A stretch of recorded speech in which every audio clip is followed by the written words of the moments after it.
Hello. Well, I'm out and about today, folks. Good morning. Good morning. A little bit late. We've got some technical difficulties here, and I don't even know if this is going live. A few things, maybe some glitches in the matrix. But anyway, we shall see. We shall see. Anyway, good morning, folks. Welcome to Wealth Coffee Chats. One or two of you are jumping on right now, so that is good. Let us know in the chat if you can hear me. Everything's coming through loud and clear. Um, and see if we've got no. No restrictions with our technical out and about plan today. Anyway, there you go. All right, welcome to Wealth Coffee Chats, folks. Out on the road, Jason here. Good to see a couple of you on this morning. Thanks for joining us on this marvelous Monday, 24th of March. Gee, I tell you what, it's flying along, isn't it? So yeah, thanks to Tando. Good to see you on this morning. Great to have you here and joining us. Last week, some of you may have noticed, you may not have, because I'm not on Wealth Coffee Chat every morning now. I just do the Monday show. But you may have noticed that I was away for a fair few days, and myself and Shay and Andy Fenton, we've had a chance to get away and do a little bit of self-development, bit of training, bit of learning. Morning, Tim. Good to see you, mate. And we were hanging out with about 100 professional coaches who coach all sorts of niches in Australia and America and the UK, actually all over the world. You know, they coach business owners, they coach tradies, they coach white collar professionals to get promotions. They coach doctors, they coach farmers, they coach specific niches or styles of people in succeeding in their given profession, their given direction. Obviously, here at Positive, myself and Sam and the team, we coach property investors, and now we're doing the business owner wealth system, which is we're calling the exit plan. Some of you may have already come along, but hey, good morning, Sarah. But listen, we spent a few days to go and find out and hang out with some of the best coaches in the world and find out what was going on, that we could maybe steal, nick, and take and see if there's a few big ahas, big ideas, some big things that we might be finding very useful to take back and implement, train, and teach in the world of investing and property investing. And there was a really quite a good morning, Brett. How are you, mate? We had a presenter there at this seminar, and he was talking about the idea of what it takes to succeed over a long period of time. And a few of you on the chat right now, which is awesome. So let us know if you can in the chat. What do you think it takes over the long term? Let's say over a 7 to 10 to 15 year period, 20 years. What do you think it takes to succeed if you have a goal, a long term vision? What do you think it takes to succeed? And there was a big takeaway. One big takeaway for me, I'll share with you in a minute. But in the chat, do you think it takes discipline? What's the number one this speaker was talking about? Now, this speaker, has had a 30-year career in their given profession, and had some ups and downs and ins and outs, overs and unders, and they seriously, yeah, absolutely, some good advice and a strategy for sure, Rosie. I think that's for sure part of the mix. We've got perseverance and action. We've got professional advice there from Sarah as well. Hey, Jeff, how are you? And I think Brett, if we were here today, physically, Brett, you get the prize, you get the apple, you get the I don't know, what is it, the lucky dip. The idea that Persistence, absolutely, Tim. Yep, for sure. Um, but the one thing that was the big takeaway for me in this conversation is or was, let's see if we can make this a bit different. There we go. Stick to the plan, not the mood. And what does that mean? What's the takeaway there? What's the takeaway there? Stick to the plan, not the mood. Now, one big takeaway for me was that your feelings, how you feel about stuff, is a big fat liar, right? Big fat liar. I don't feel like doing it today. Feelings have nothing to do with financial success, right? Nothing to do with financial success, and it sort of comes back to a little bit of this, Um, Sarah said, get the strategy right. Yeah, I'm with you. Brett said, get the strategy right. Certainly perseverance and actions, persistence. There's all versions of this, right? When we come to getting it right, going a distance. The number one thing that this person said was that he ignored his feelings about how he felt in that moment, but he continued to stick to the plan.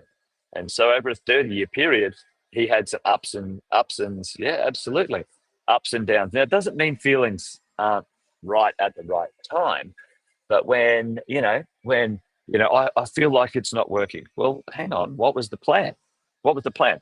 Let's just talk about being a property investor. And so once you get your strategy together, you guys know the drill. First part of the strategy is the acquisition stage, right? The acquiring of assets, right? The acquiring assets. So in the first 3 to 5 to 7, maybe even 10 years, your job, the plan is to buy good quality property and keep them. Now you're 2 investments in and you go, oh, I feel like it's not working. Oh, I feel like it's a bit hard. I feel like it's taking too long.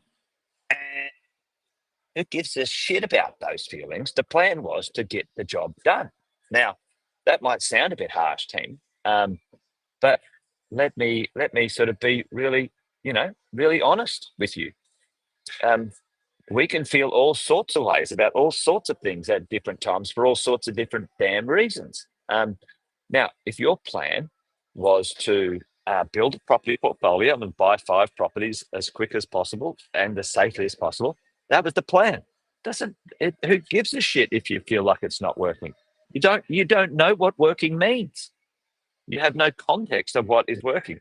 What happens is we give up too soon. We give into the mood. I'm not feeling it. Oh, maybe not this year, whatever it might be. And that was my big takeaway from the weekend. Well, this speaker, there was a truckload of other takeaways for me, maybe for you too, if you would have been there. But really, at the end of the day, stick to the plan. So stick to the plan, not the mood, not how you're feeling, right? Because, some days you're feeling fabulous, some days you're feeling shit. But the plan is still the plan. All right. The plan is still the plan. This year we're going to get a property done. This year we're going to recycle our equity. This year we're going to, educate ourselves a little bit more so we can, take action. This year we're going to get some coaching. This year we're going to double down on a renovation. This year we're going to add some value. This year, that's the plan. That's the plan. Because I don't know about you. Does anyone maybe put it on the call, put it in the chat for me? You've come up with this idea, this fabulous thing. Like it's a great idea. That's a perfect plan. Let's do it. And then all of a sudden, all of these things come out of left field and kind of lob themselves over the fence and in your way. Has anyone ever? That's right, Tim. That's right. Sometimes you just need to adjust it. Listen, right now, yeah, absolutely. What's holding you back? That's a great comment, Tim, because right now I've got 3 properties. And you guys know my catch, right? Buy well, never sell. And I've bought really well. And those properties have done their thing. They've reached their potential for what I've been doing. So number one, I've got an older commercial property, a smaller one, that I'm selling, and I bought a better one. Now, and you guys have heard me and Sam talk about the migration of money, the upgrading of our value as we roll along. I've upgraded from a small $350,000 commercial property I've had for years, and now I've bought $1 million commercial property. So I'm compounding, I'm upgrading what I'm doing. Right now, I've got a 35-year-old 3-bedroom waterfront apartment in the Gold Coast, and it's doubled in value. It's fantastic. I haven't owned it for 35 years. I've owned it for about 15. So doubled in value. Very happy with how it's gone. But it's reached its heights. It's in a building. The strata is an old strata. It's kind of being held back by its ability to renovate the whole strata. So I'm selling that property, and then I've traded it. I'm taking my $1 million, and I've traded it up for another amazing brand new property in a better location in the Gold Coast. I've stayed in the same city, but I've moved it to a much better built, a brand new building. Water views never to be built out, closer, like basically right there in Broadbeach.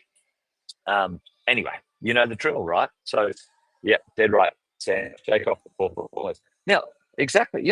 When you first buy them, they're like, okay, well, this one's great. I'm happy with it.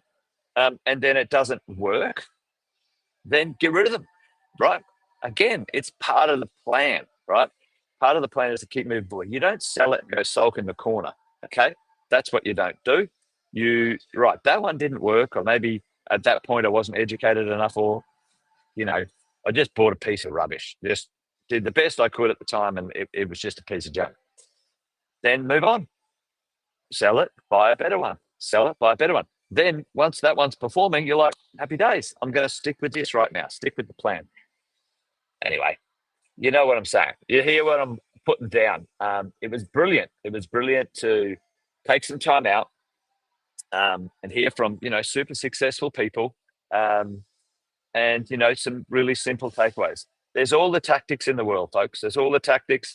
You absolutely need some great advisors, some great team. You guys know we talk about the 6-star team all the time. Get the right professionals on your side to make it happen and make it work. It's fantastic. You've got to go the distance. Sometimes shit just doesn't go your way, but you've got to keep taking action. You've got to stick with the strategy. Brett, love it. The strategy's the strategy. And Brett, you, me, and Green, we've talked about this, quite a lot. You guys are taking a few years to get, the strategy in play, but you're sticking with it. It didn't feel good to begin with, but now we're rolling forward, as we go along. So, I love it. I love it, folks. Keep going. Stick to the strategy. Stick to the plan. And if you need to, sometimes it's just you cycle off the poor performers, and you redo, you reset. Sometimes to take 2 steps back, you got to take 1 step forward, and then you get the momentum that you need. Stick to the plan. Feelings about investing are often the poorest way to make decisions. Anyway, there you go. Well, I've got to get done and dusted this morning, folks. Hopefully you're well. Now, listen, if you're in Western Australia, if anyone's in WA, we're having 2 things. We're having a pop-up mentoring in Western Australia, pop-up mentoring. So make sure you come along this Friday in WA, and also for business owners or high net worth investors, $3 million or more of assets, $1 million or more or equity. We're doing an exit plan on Friday from 12 until 4 in Perth. Exit plan 12 to 4 this Friday coming up in Perth, and then a pop-up mentoring from 6 p.m. to 8 p.m. in Perth for all of you wonderful, wonderful people. Anyway, tag and let all the Western Australians know, folks. All right, well, great to have you all on this morning. Thanks for joining, as always. Be good, be well, and remember, this thing's a marathon, not a sprint. Buy well, don't sell unless it's strategically to get rid of the poor performers and buy a better one. Anyway, that's it from me today, folks. Thanks for joining us. I don't have any of my little bibsy bobsies here today because something's happened with my system. But anyway, I'll say goodbye and I'll just press end. All right, that's it, mate. Cheers, folks. Bye for now.